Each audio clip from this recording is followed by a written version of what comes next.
Okay.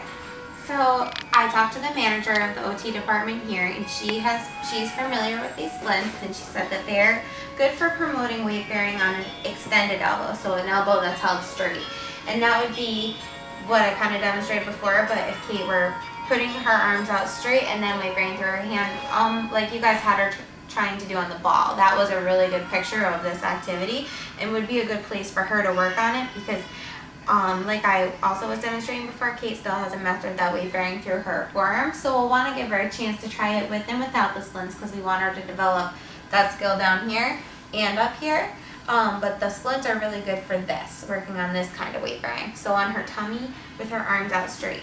So another benefit of the splints that I was told is for children who are excessively mouthing their hands to the point of skin breakdown. And I said, this is not our baby. She wants to work on bringing her hands to her mouth. So you want to make sure you give her some time out of the splints so she can still work on that because they'll block that motion and they're actually sometimes used for children who need to block that motion. So that's just one thing to be cautious of. Tummy time, we want our hands down, we don't want them in our mouth, so that's fine. It's still great to have them on in tummy time.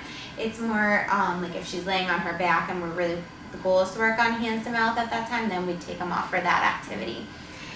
Another way, so if you're working on sitting with Kate, sometimes we work on sitting like with our legs in a ring, sometimes one leg out, and then sometimes we work on sitting kind of both legs bent like this.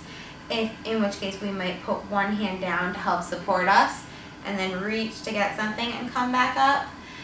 I haven't gotten a chance to practice this with Kate yet because she's never very tolerant of sitting by the time I get to it during therapy, but it's something we can practice. It's a really great activity because it works on breaking up which directions the hips are going in. This hip is externally rotated, this hip is internally rotated, so it gets that lower extremity dissociation. It works on trunk rotation that you need for walking, crawling, and a lot of transit rolling. And then also works on weight bearing through this hand. Kate does some reaching for her toys, I believe, at home, so it's not something that's completely out of her realm. It's just something we haven't gotten to yet. And I don't know if the Birth to 3 therapist has put her in this position yet at all or not. But if they have or haven't, it's coming, I'm sure, because it's a favorite position to work in. It also, even like sometimes some side lying, so like laying on her side almost with that hand up and kind of weight bearing and then reaching over could be another thing. And last week we worked a lot like through rolling into that position. It would just be like staying up on that position and playing a little to get weight through the hand. So all different ways to work on weight bearing.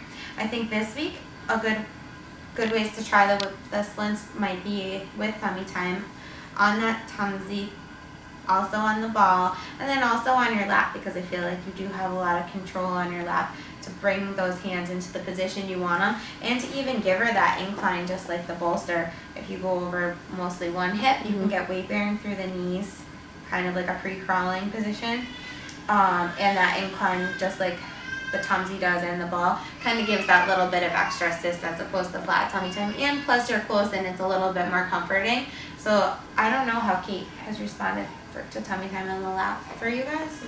She likes it, yeah. She's usually not quite like that because our legs we're sitting like more like that, like but this, you know, because of where we're sitting, yeah, we could do that's that. fine. Although I've had her over my knee when she's on the floor like that. Yeah, and that's just fine similar. too. That's easy. It's whatever position your body is comfortable in. So I am comfortable sitting crisscross, so I showed it that way. But if I were sitting on the couch and my legs were bent, this is how I would do it as well. And if she likes it, this still counts 100% as tummy time because it's still going to work with that head control. And I would say right now for Kate, our number one goal is still building that head control because it's going to help her with everything. So tummy time is like the number one strengthening. Then, while we have the doll, I know we've been working on this coming up and that's been going better, which is awesome because that's a big head control builder as well. You can also, when she's sitting, kind of tip her a little sideways and a little sideways the other way to work on, you know, head writing on the sideways directions too. And then you can also work on starting sitting up and just going back down part of the way until she loses her head back and then coming back up, as opposed to, you know, starting here and then going back down. You can do the reverse, starting up and bring the head down a little, and then when she starts to lose it, come back. And that's a little easier than this way, but it's just another way to work on it. work on developing head control. It's easier for Kate. her. Yeah. Yeah, both should be fairly like comfortable for you, and this one just is sometimes a little easier for the baby. So if she's a little more tired, it might be easier to work on this side. Yeah, she's not going all the way down. Right, not all the way down. Just like here, she's probably not making it all the way up, holding her head yet. She might come all the way up, but her head is probably it's not falling back a little. So same thing. It's just working on the range up here, and then working on the range down here. How about, what do you think for the splits? What kind of time would they be using those during the day? How much time, how long? Okay. At a shot, or if you know. So to Kate's tolerance, when it comes to it, you want to make sure as soon as you take them off, you look for any redness on the skin. And if you see any redness, look again 20 minutes later, and if it's all gone, then that's no problem. If it lasts longer than 20 minutes, then I would wait to put them on again. 20 minutes is kind of the rule for skin protection and skin breakdown.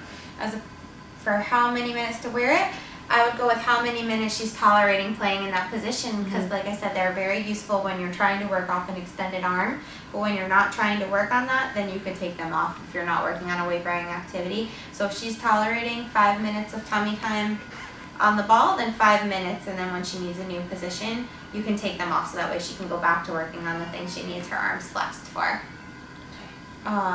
My goal is that Kate will be eventually able to tolerate 10 minutes of playing on her tummy, working up off of any surface, whether it's our leg, the ball, or the tumsy. Like 10 minutes of play without getting too upset working in that position. And 10 minutes of play actively using her head and not just laying flat on her belly would be like the ultimate ideal if she can hold her head up for that 10 minutes. Another goal, like where I would want to see Kate working into in a few months, is being up here, and that's when those braces will definitely come in handy. The splints will definitely come in handy again, and I will love you for having them, because then I can work at the hips and she can hold herself up at her arms. So that'll be really great too once we start working on hands and knee activities. I want to know about that. Sure you do. That's how you're going to cause all kinds of trouble. She should be doing that. I mean, She's at 2. 10 months. 2 Like 8 to 10. ounces. 8 to 10. Yeah. Oh, it's the rest of it, which Like is a normal, 135. normal baby When you would just be finish doing it. that. Typical I development, get it. and you know Just what see how the much there things is I in want it. to look for 'Cause I Kate don't to even be remember doing what we next, like the stopped next at. I